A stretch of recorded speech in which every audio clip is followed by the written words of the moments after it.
Hi guys, how are you? Good morning, good afternoon, good evening, depending on where you're watching us from. Um, to my returning subscribers, thank you for coming back to watch us. And for those who are new to this channel, feel welcome. And please don't forget to subscribe. Now, today I want to discuss about some pertinent issues that have been happening around. This one being a social issues channel is something I truly want to address. For those in Kenya, in Mombasa specifically, or rather especially, know what is happening around at the moment. And for those out of Mombasa, I believe you've seen on the TV, heard on radios, on other social media about the killings that have been happening around. This is something that is causing a lot of heartache to most families because they're losing their children and their kin, and it is something that really needs to be addressed as soon as possible, because if it doesn't, most people are going to lose their lives, and families are going to lose their people, not to be seen again, because some are disappearing completely while some are found dead with part of their body organs missing. It is a sad state of affairs, and the government needs to take action soon as possible. Now, for those who don't know what is happening, there have been videos going round, or rather doing rounds on social media, showing people who've been killed with some having their heads, as in the heads have been cut off, chopped off and put beside their bodies, with the stomachs bare, as in the internal organs all removed, and what is left is the intestines. This is a bad sight, and I'm sure most of you would not stand the sight. But at times you can't help seeing things so that you can know how to address them. Now, currently, parents have been forced to be accompanying their kids to school, which is the only way right now to ensure your kids go to school safely and come back home safely. But again, the killings have gone a notch higher, and grown-ups are also being killed. Abductions have become so rampant in Mombasa, especially in the south coast of Mombasa, or rather in the south coast across the ferry. And it is alleged that it is happening rampantly there because it is the area is near the Tanzanian border, which I don't know how true it is, and I don't want to be quoted, but that is what has been said. And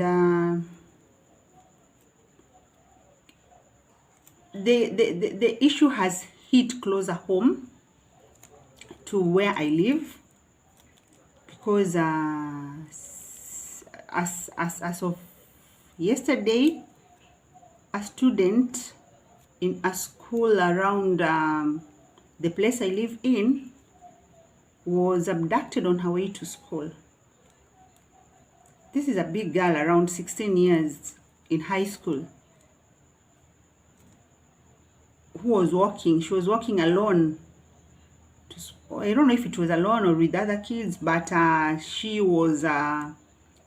says she was waylaid from behind by two men, and she was blindfolded and led to a waiting van, which was a black Noah. And She was thrown inside, and of course the doors were locked and the vehicle started moving, or I'm not sure if it started moving, but she says the guys inside already started administering some medication through an injection. And when she looked around her, she saw some 2 children lying down. I think they were, I don't know, she didn't mention the ages, but she claims the uniforms were not for schools around our area. When she saw that, and she saw the surgical instruments lying beside her, she knew what would be happening next if she didn't act fast. And because she's a big girl, and okay, even small kids already know what is happening, and they've been cautioned, because they've been cautioned by their parents and in school. The girl kicked the person who was administering the medicine to her, and she fortunately managed to fall off or slide off the vehicle, and that is how she ran to her safety. But about the other kids or children that were in that vehicle, nobody knows what happened to them, because so far the media has not aired anything of the sort. But the girl was shown on TV,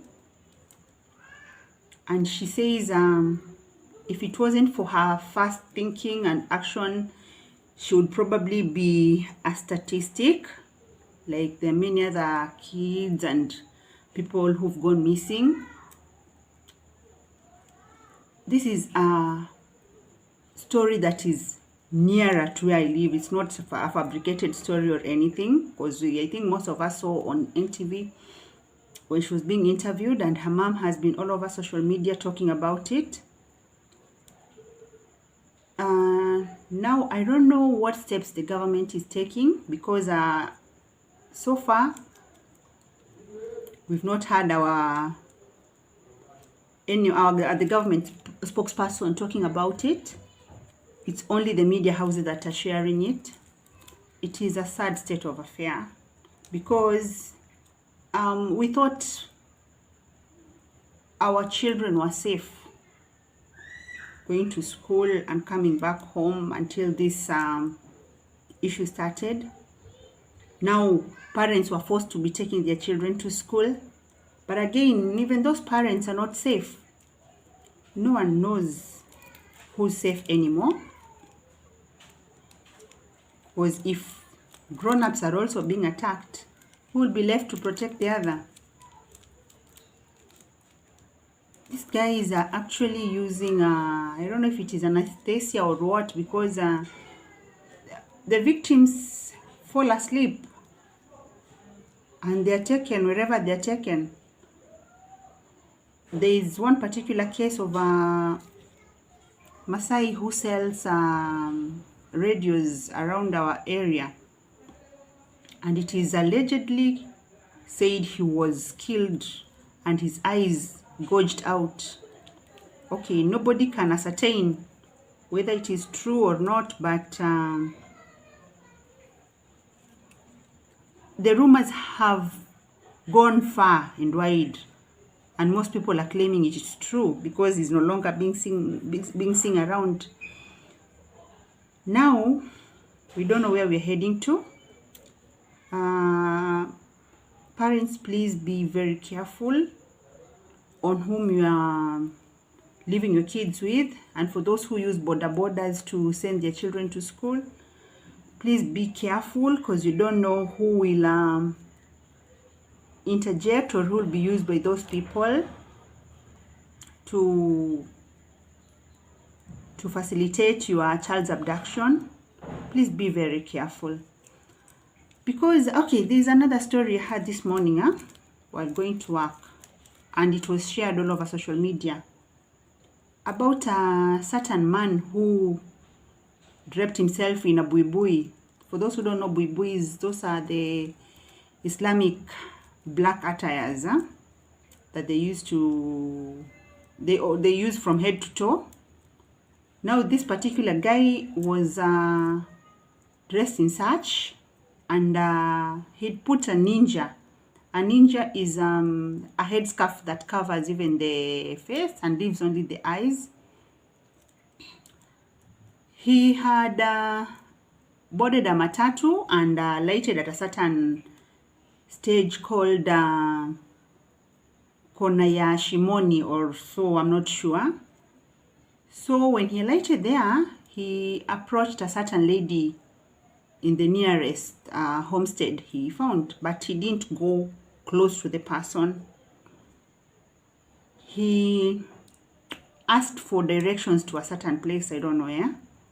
And when the lady directed him, he just left without talking much.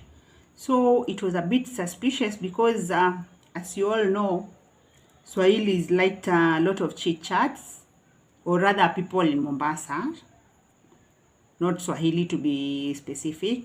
I'm not alleging anything. Okay, people in Mombasa talk a lot.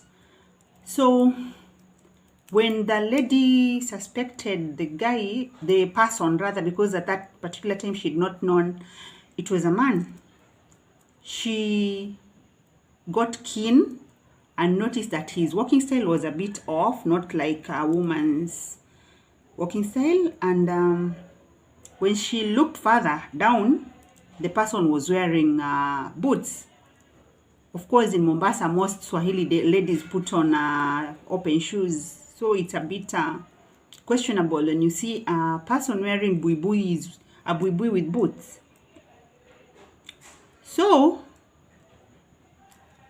the said lady or man who I think it's the lady who realized the person wasn't a man but a woman, wasn't a woman but a man, looked around, and that person, the person in a buibui, had actually stopped a boda to heading to wherever he was going. The woman raised alarm, and the boda guys who are closer there raced after the other boda, and eventually they caught up with him, and he was stopped, and the person's bag was inspected, and shock on them or on us, the person was carrying some sweets and a syringe with some liquid or medication, I don't know what it was, plus some surgical instruments in that rucksack or the backpack he was carrying. So this agitated the mob because most of their children had disappeared. There was another case last week about a high school boy who disappeared. Okay, I'll talk about that later. This particular man was totally beaten by the mob. They wanted to actually kill him, but I think his 40th day wasn't yet, because there were some police officers on patrol who happened to be in the vicinity and managed to salvage the situation or save him from the mob justice. So this guy was put in the Land Rover with the crowd baying for his blood, because they were really pushing the police officers to allow them to kill that person. They said they were tired of such cases, and when they were arrested by the police, nothing was done, and the guys would be left to walk scot-free. So this particular person was lucky, very lucky indeed, to have been saved by the police, though he was totally beaten. I don't know if he made it to the station, or I don't know what happened. So about the boy who was abducted last week, it is said it was last weekend, not this past weekend, the previous one. the boy on it was a Sunday morning, and the boy usually, as usual, went to the beach because South Coast there is it's a beach area.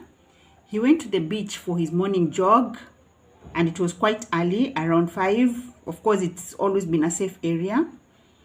He went he was jogging as usual, and unfortunately, when the time came for him to get back home, nobody saw him coming back home.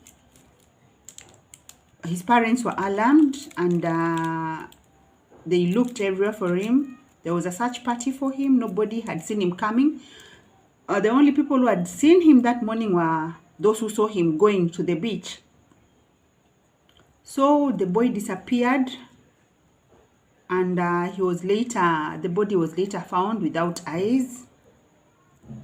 I don't know what these people are doing with people's eyes and body organs, but that child met his death in the most cruel way, because I understand when they are removing your eyes or the body organs, that is the kidney, the liver, the kidneys, the heart, they are actually doing it when you are alive.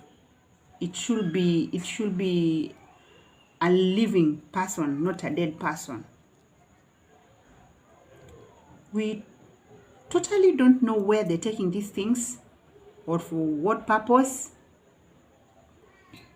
but everyone now is very worried because you don't know where they'll strike next, because we thought we were safe in where we are living because we are quite far from South Coast, but it seems like no one is safe anymore.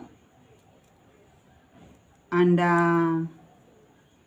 it is really scary, because our children are soon coming back home from school for the short holiday, and I believe that is when those abductors will be out waiting and preying on our children. So I'm really begging parents to take extra caution with their kids. If they have to play, please let's have someone watch them on the playground. And we should also raise awareness. We should tell our children what not to do, not to talk to strangers, not to follow them, not to be cheated. Like if anyone called them or talk to them regarding anything pertaining following them or giving them something to eat, they should make noise, they should scream, and talk to the nearest grown-up they see, or run. And for us grown-ups, we should be very careful, because it doesn't have to be a person coming in front of you, because they're attacking people from behind. And by the time you realize what's happening, you've already been put in a moving van. We are praying that such things will be worked on as soon as possible. And for those who've been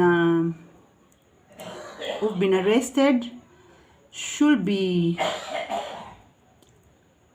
interviewed, or rather forced to say the source of or rather who's sending them, because it must be a big gang operating, and there must be a kingpin somewhere who's doing all this. We don't know if it is for rituals or for organ black market.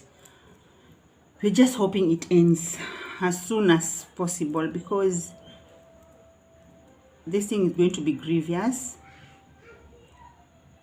We should pray to the Almighty God to bring sanity to our country, because already, as much as lives are tending to go back to normal, COVID is still very much around, and people have been affected by it. So we're not really ready for something of this magnitude again, or currently, or ever.